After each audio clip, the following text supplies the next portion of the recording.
Control and coordination. Chapter number 7. In chapter 6, we looked at life process involved in the maintenance functions in living beings. There we had started with a notion we all have that if we observe something moving, it is alive. It is alive. Some of these movements are in fact due to the growth. As in plants, a seed germinates and grows, and we can observe that the seedling moves in a few days. It pushes the soil aside and comes out from it. But if its growth were to be stopped, these movements would not happen. Some movements, as in many plants and animals, are not connected with growth. A buffalo chewing cud, children playing on swings, cat running. These are not movements caused by growth. Why do we correlate such visible movement with life? A possible answer is that we consider of movement as a response to a change in the environment of the living organisms. The cat may be running because it has seen a mouse. Not only that, we also think of movement as an attempt by living organizations to use the change in their environment to their advantage. Plants grow out into the presence of sunshine. Children try to get fun and pleasure out of swinging. Buffaloes chew cud to break up tough food so as to be able to digest it well. When sunlight is focused on our eyes or when we touch a hot object, we detect the change and respond with movement to it in order to protect ourselves. If we think about this a bit more, it becomes apparent that all this movement in response to the environment is controlled carefully. Each type of a change in the environment evokes an appropriate movement in response. When we want to discuss to our friends in class, we whisper rather than shouting clearly. The movement to be made depends on the event that is stimulating it. Therefore, such controlled movement must be connected to the recognition of different events in the environment, followed by only the appropriate movement in response. In other words, living beings must use systems providing control and coordination in keeping with the general principles of body organizations in multicellular organizations. A special type of tissue are used to provide these control and coordination activities. Animals nervous system. In animals, this control and coordination is provided by nervous and muscular tissues, which we have learned in class 9. Touching a hot object is an dangerous and urgent situation for us. We have to detect it and respond to it. How do we feel that we are touching a hot object? All information from our environment is detected by the special type of tips of some nerve cells. These receptors are usually present in our sense organs, such as the inner ear, the tongue, the nose, and so on. So gustatory receptors will detect taste, and olfactory receptors will detect the smell.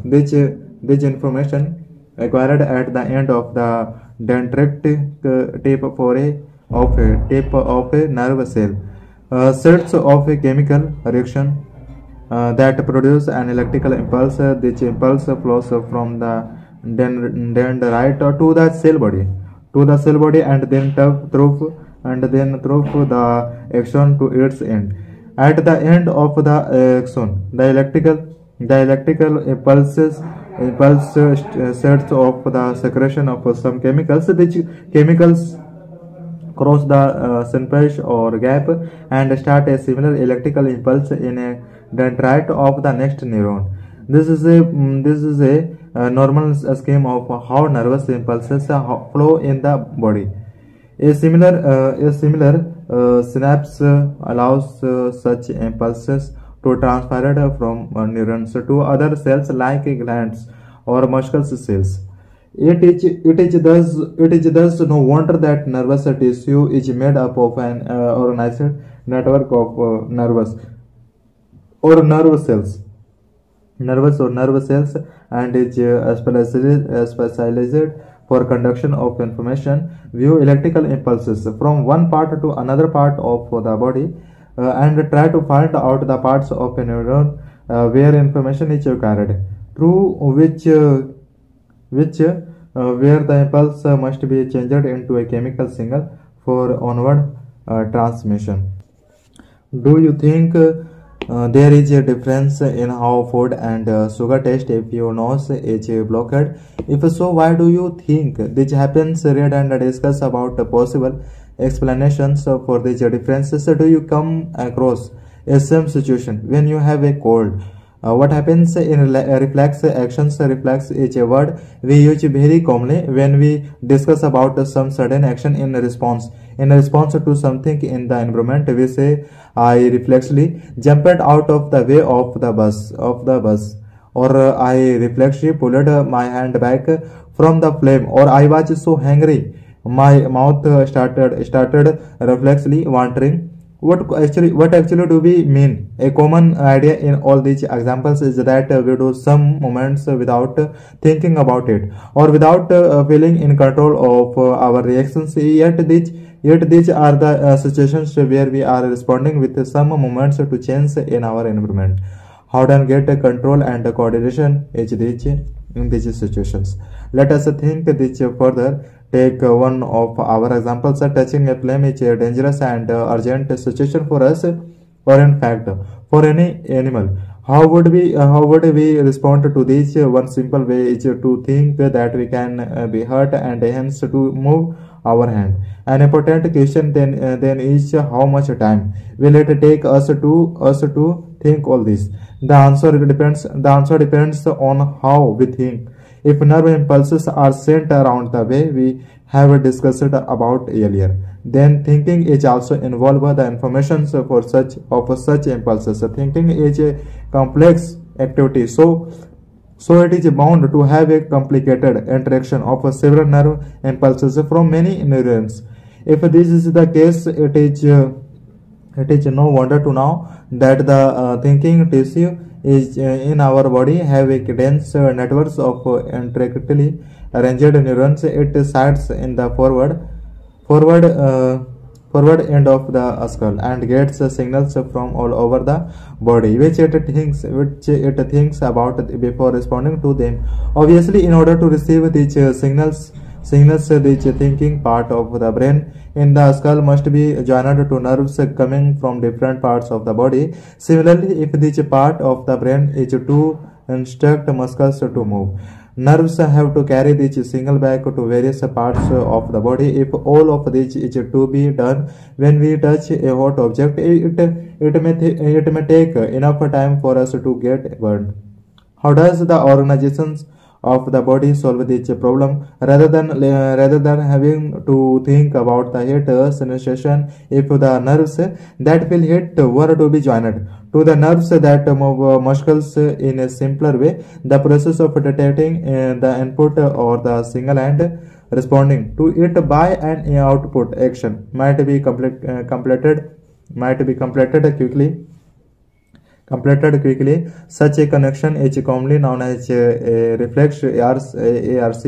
Where would such reflex arc connections be made between the output nerve and the input nerve? Of course, the best place would be at the point where they first meet with each other. Nerves from whole body meet in a bundle in the spinal cord or their way to the brain. Reflex arcs are created itself in this spinal cord, although the input information also goes on to reach the brain. Of course, reflex arcs have not developed in animals because the thinking process of the brain is not enough fast.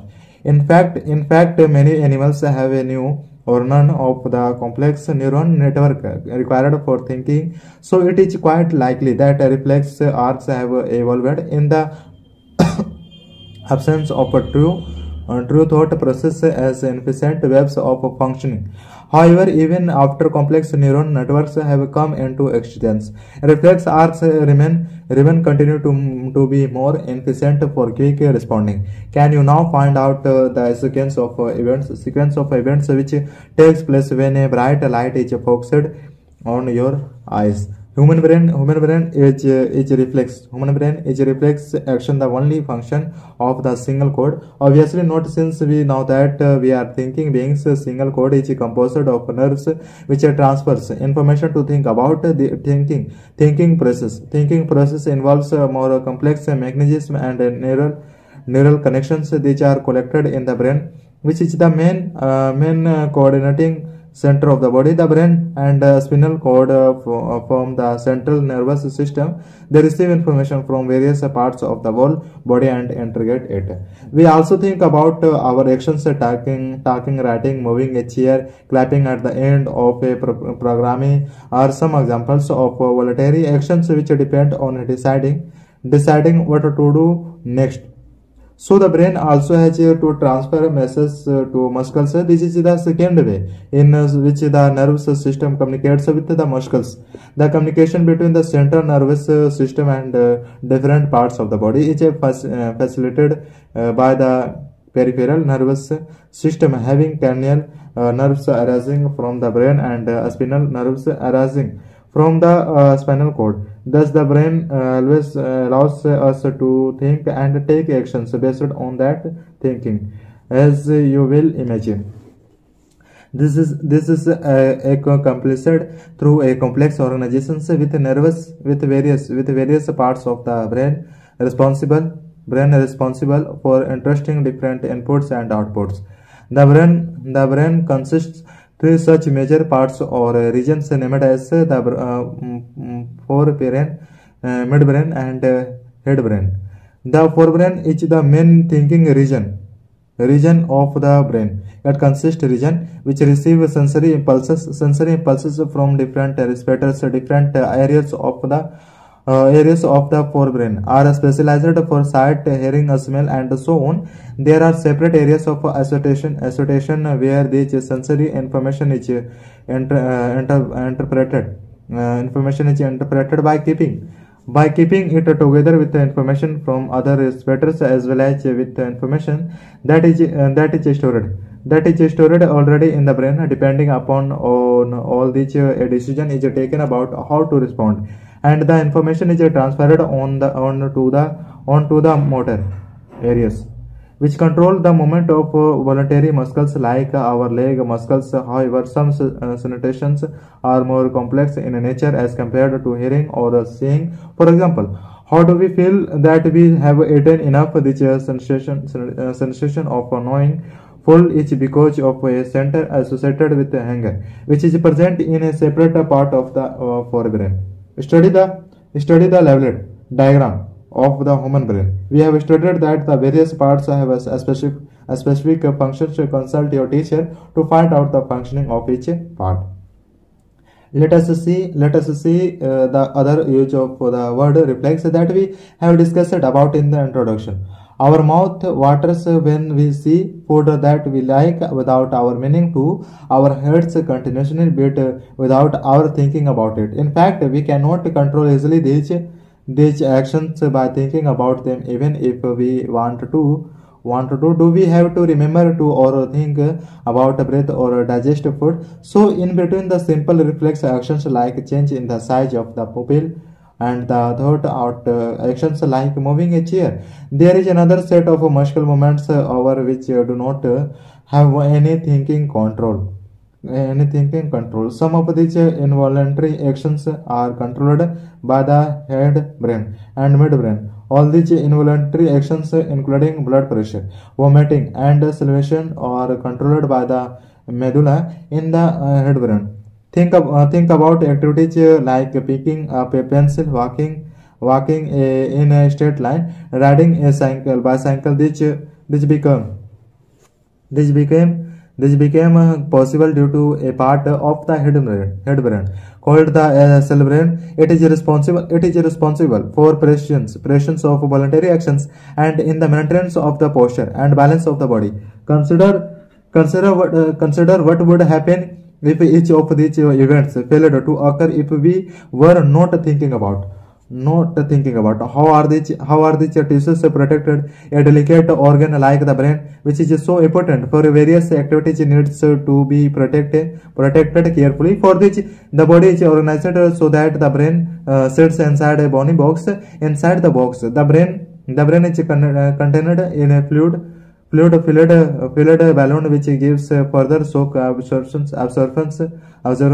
when you run your hand down the middle of your back. You will feel a hard segmented structure. This is the backbone or vertebral column which protects the spinal cord. How does the nervous tissues cause action? So far we have been discussing about nervous tissues and how it receives information, transfers it around the body, processes information, makes decisions depending upon information, and conveys decisions to muscles for action. In other words, when the movement or action is to be performed, muscle tissue will do the final job. How do animal muscles move? When a nerve impulse is received by the muscle, the muscle fiber must move. How does a muscle cell move? The simplest way of movement at the cellular level is that muscle cells will show movement by changing their shape. So the next question is, how do muscular cells change their shape? The answer must be in the chemistry of cellular components. Muscle cells have a special kind of proteins that change both their shape and their arrangement in the cell in the response of nervous electrical impulses.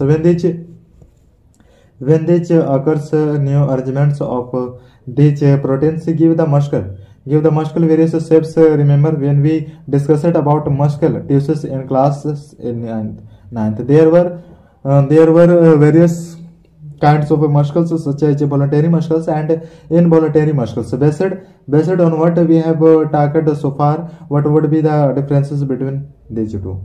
Coordination in plants. Animals have a neurons system for coordinating and controlling the activities of the body, but plants have neither a nervous system nor muscles. So how do they give a response to stimuli? When we touch the leaves of a chui mui, the touch me not or a sensitive plant of the mimosa family, they start to fold up and drop. What happens? So firstly, the leaves of the sensitive plant move very quickly in the response to touch. There is no growth involved in this movement. On the other hand, when a seed germinates, the root goes down the stem. The stem comes up into the air. The directional movement of a seedling is because of the growth. If it is stopped from growing, it will not show any movement. So plants show two different kinds of movement. One dependent on growth and the other independent of growth. Let us discuss about the first kind of movement, like that of the sensitive plant. Since no growth is involved, the plant must really move its leaves in response to touch, but there is no muscle tissue nor any nervous tissue. How does the plant feel the touch, and how do the leaves move in response? If we think about where actually the plant is touched and what part of the plant exactly moves, it is apparent that movement occurs at a point different from the point of a touch. So information of any touch must be communicated. Again, plants also use electrical chemical means to convey this information from cell to cell, but unlike in animals, there is no special kind of a tissue in plants for conduction of information. Finally, again, like in animals, some cells must change shape in order for movement to occur instead of the specialized proteins present in animal muscle cells. Plant cells change shape by changing the amount of water in them, resulting in shrinking or swelling and therefore in changing shapes. Movement due to growth. Movement due to growth. Some plants like the pea plant climb up over other plants or fences with the help of tendrils. These tendrils are sensitive to touch when they come in contact with any support. The part of the tendril which is in contact with the object does not grow as rapidly as the part of the tendril which is away from the object. This leads the tendril to circle around the object and thus clinging to it. Generally, plants respond to stimuli slowly by growing in a particular direction because this growth is directional. It seems as if the plant is moving. Let us try to understand this type of movement with the help of an example. Environmental stimulus such as light or gravity will change the directions in which the plant parts grow. These directional or tropic movements can be either towards the stimulus or away from the stimulus. So in two different types of phototropic movements, shoots respond by bending towards light, while roots respond by bending away from it. How is that helpful for the help? Plants show tropism in response to their stimuli as well. The roots of a plant usually grow downwards, while the shoots always grow upwards and away from the earth.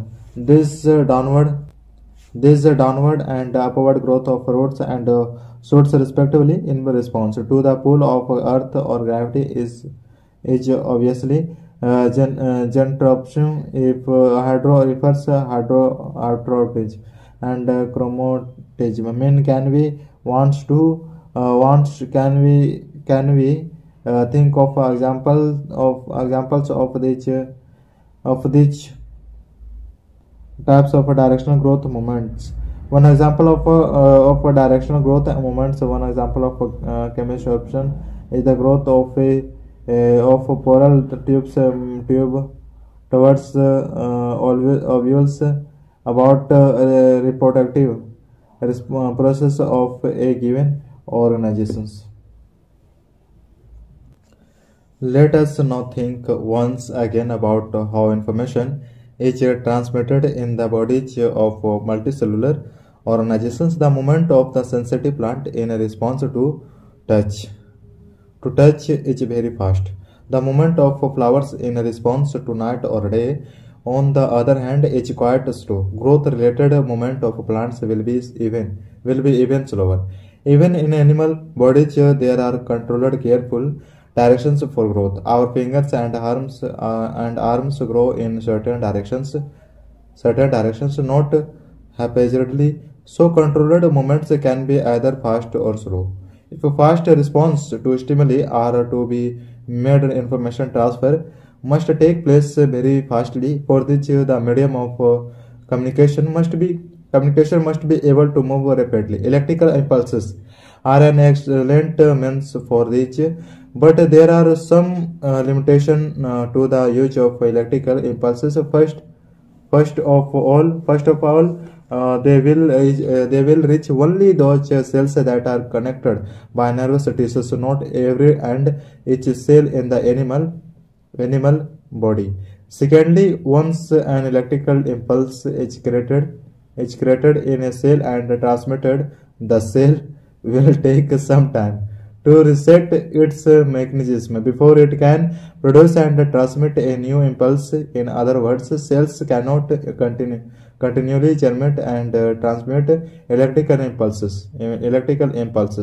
It is thus no surprise that most multicellular organizations use another means of communication between cells. We have already referred to this as chemical communication. If instead of creating an electrical impulse, stimulated cells release a chemical compound. This compound would diffuse all around the original cell. If other cells around have the means to check this compound using a special kind of molecules on their surfaces, then they would be able to recognize information and even communicate it. This will be slower of course, but it can potentially transmitted to all cells of the body, regardless of nervous connections, and it can be done persistently and steadily. These hormones are used by multicellular organizations for control and coordination. Represents a great deal of diversity, as we would expect. Various plant hormones help to coordinate growth, development, and responses to the environment. They are prepared at places away from where they act, and simply diffuse to the area of their action. Let us take an example that we have taken earlier. When growing plants detect light, a hormone named auxin, produced at the shoot tip, helps the cells to grow longer. When light is falling from one side of the plant, auxin diffuses towards the side of the shoot. This concentration of auxin triggers the cells to grow longer on the side of the shoot that is away from light. Thus, the plant looks bending towards the light.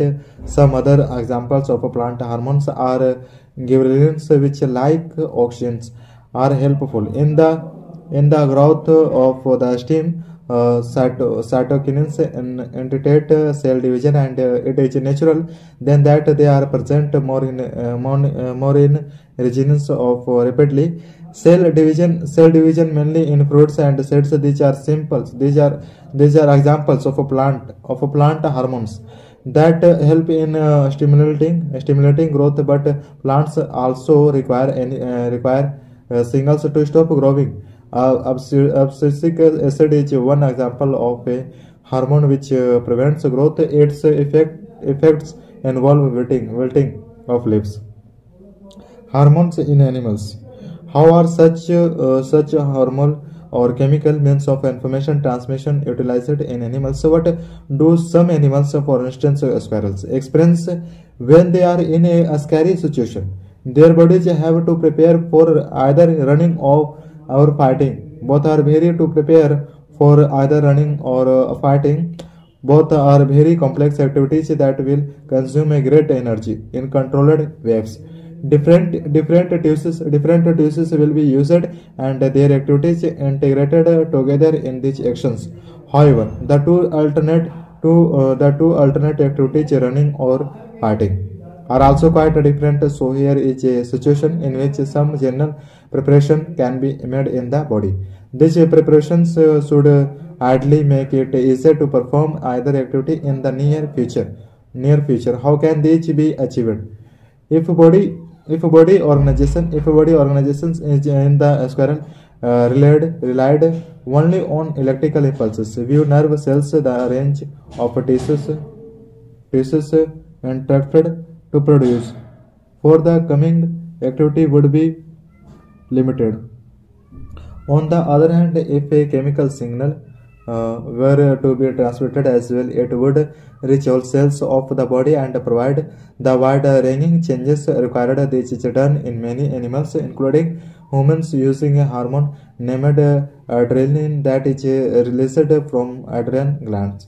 See the figure given ahead to locate these glands. Adrenaline is released directly into the blood and transmitted to various parts of the body. The specific tissues or target organs on which it acts include the heart.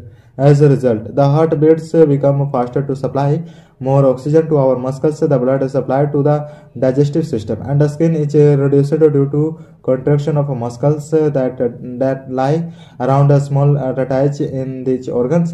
This diverts the blood to our muscles. The breathing rate also increases due to the contractions of the diaphragm and the rib muscles. All these responses together enable the animal body to be ready to face the situation. Such animal hormones are part of the endorphin system, which constitutes a second way of control and coordination in our body. Remember that plants contain hormones that regulate their directional growth. What functions do animal hormones perform? On the face of it, we cannot consider their role in directional growth. We have never observed an animal growing more in one direction or the other, depending on gravity or light. But if we even in animal bodies, growth takes place in carefully places on the plant body. For example, but we don't bodies maintained carefully even during the growth of children. Let us examine some examples to understand how hormones play a role in coordinate growth. We have all seen salt packets which say adhesive salt or enriched with iodine. Enriched with iodine. Why is it essential for us to have iodized salt in our diet? Iodine is essential for the typhoid gland to produce thyroxine hormone. Thyroxine controls so as to give the best balance for growth.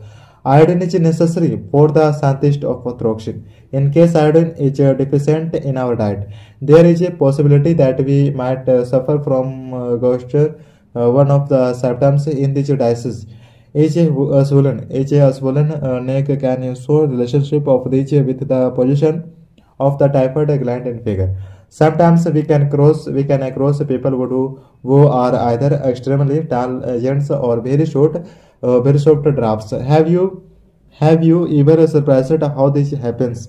Growth hormone is one of the hormones released by the pituitary gland. As its name indicates, growth hormone controls growth and development of the body.